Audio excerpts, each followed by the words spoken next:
माननीय प्रधानमंत्री का हार्दिक अभिनंदन अभिनंदन अभिनंदन। नमस्कार दोस्तों, आप देख रहे हैं जर्नलिस्ट मौर्य और मैं हूं आपके साथ नैन्सी मौर्य। इस वक्त मैं मौजूद हूं पटना सिटी के वार्ड नंबर 61 में, पूरा 61 वार्ड उमड़ा पड़ा है। तो चलिए यहाँ के लोगों से बात करते हैं, देखते हैं कि प्रधानमंत्री का स्वागत कैसे हो रहा है। सर, कैसा स्वागत हो रहा है प्रधानमंत्री का? देखिए, माननीय प्रधानमंत्री का हार्दिक अभिनंदन अभिनंदन अभिनंदन। आज आप जैसा कि जानते हैं कि पटना में आज रोड शो होने जा रहा है प्रधान माननीय नरेंद्र मोदी जी का, और उसमें युवा खास करके काफी उत्साहित हैं, महिलाएं उत्साहित है, उसके साथ साथ जो बुजुर्ग है वो भी उत्साहित हैं। और नरेंद्र मोदी जो आ रहे हैं पटना की धरती पर, पाटलिपुत्र की धरती पर, उनको स्वागत करने के लिए उनको आतुर है लोग। जो आ रहे हैं कमल खिल जाएगा, उनके आने से कमल खिल जाएगा, 40 में 40 पार होगा बिहार में। देखिए, एक बात आप समझ लीजिए कि भारतीय जनता पार्टी जो कहती है वो करती है। पहली बार देश में ऐसा शासन हुआ कि जो वादा किया गया उसको निभाया गया। जैसा कि आप जानते हैं कि राम मंदिर का निर्माण 550 वर्षों से लंबित था, उसको माननीय प्रधानमंत्री जी ने पूरा किया। 370 धारा हटाने की बात होती थी, जो लोग कहता था कि छुएंगे तो आग लग जाएगा, लेकिन 370 भी हटा। महिलाओं का उसका अधिकार मिला, विधवा विवाह जैसे कुरीतियां थी ऐसे समय समय पर खत्म। वैसा ही महिलाओं की जो मुस्लिम महिलाएं उनको 3 तलाक से मुक्ति मिला। और भी अन्य काम जो प्रधानमंत्री जी ने कहा कि 80 करोड़ लोगों को मैं राशन दूंगा, तो 80 करोड़ लोगों को राशन प्रधानमंत्री ने दिया। उन्होंने कहा कि मैं उज्ज्वला योजना से माताओं का आंसू को पोंछूंगा। उन्होंने उज्ज्वला योजना का शुभारंभ करके और 10 करोड़ महिलाओं को इससे मुक्ति दिलाने का, 10 करोड़ परिवार से को मुक्ति दिलाने का काम किया।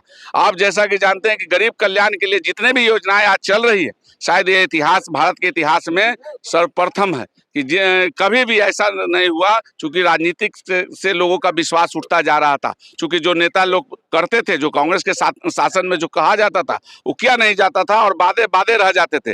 लेकिन आज जब वादा किया गया है तो उसको निभाने का काम माननीय देश के प्रधानमंत्री नरेंद्र मोदी जी ने किया है। और जो कहा है लोगों को कि गारंटी, वो गारंटी जो उन्होंने दिया था वो पूरा किया है। और आने वाले जो उन्होंने कहा है कि सभी को पक्का मकान मैं दूंगा, तो निश्चित रूप से अभी 4 करोड़ मकान बने हैं, लेकिन उनका अभी जो इंटरव्यू हो रहा था उनमें उन्होंने कहा कि 3 करोड़ और लोगों को मैं मकान दूंगा, यानी अगले 5 वर्षों में।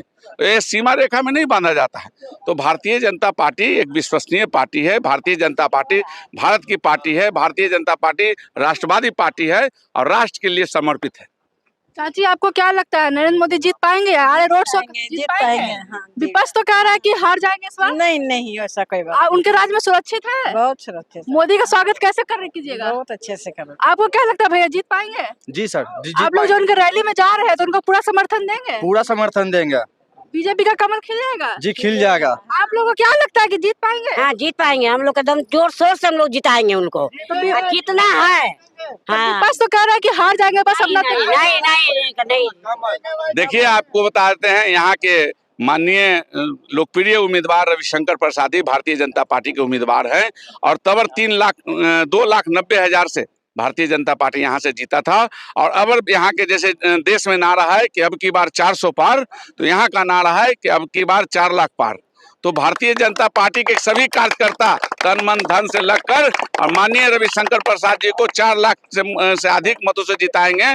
और देश में अगर 400 पार है तो उसमें एक ये भी लोकसभा होगा। और जो 4 लाख पार की बात हम लोगों ने कहा, तो देश में जो एनडीए की सरकार बनेगी वो 400 पार की सरकार बनेगी। और फिर सशक्त रूप से जितने भी काम रुके हुए हैं उनको करने का नरेंद्र मोदी करेंगे। वार्ड नंबर 61 की जनता क्या चाहती है? जीतेंगे मोदी? और एक बात और कहता हूँ, चूंकि मैं यहाँ से 25 वर्षों से यहाँ की जनता ने हम पर विश्वास जताया है। मैं रविशंकर प्रसाद जी और देश के प्रधानमंत्री जी को आश्वस्त करना चाहता हूं कि वार्ड 61 की जनता ने ठान लिया है कि अगर वार्ड पटना साहिब विधानसभा में अगर कहीं सबसे ज्यादा मत आएगा तो वार्ड नंबर 61 आएगा। क्या जी? तो निश्चित रूप से वार्ड नंबर 20 वार्ड विधानसभा है, उसमें वार्ड नंबर 61 सर्वश्रेष्ठ आएगा। तो अगली बार 400 पार होगा कि नहीं? तो देखा आप, मोदी के समर्थन में पूरा वार्ड नंबर 61 उधर चुका है। तो चलिए देखते हैं कि रैली में क्या होता है।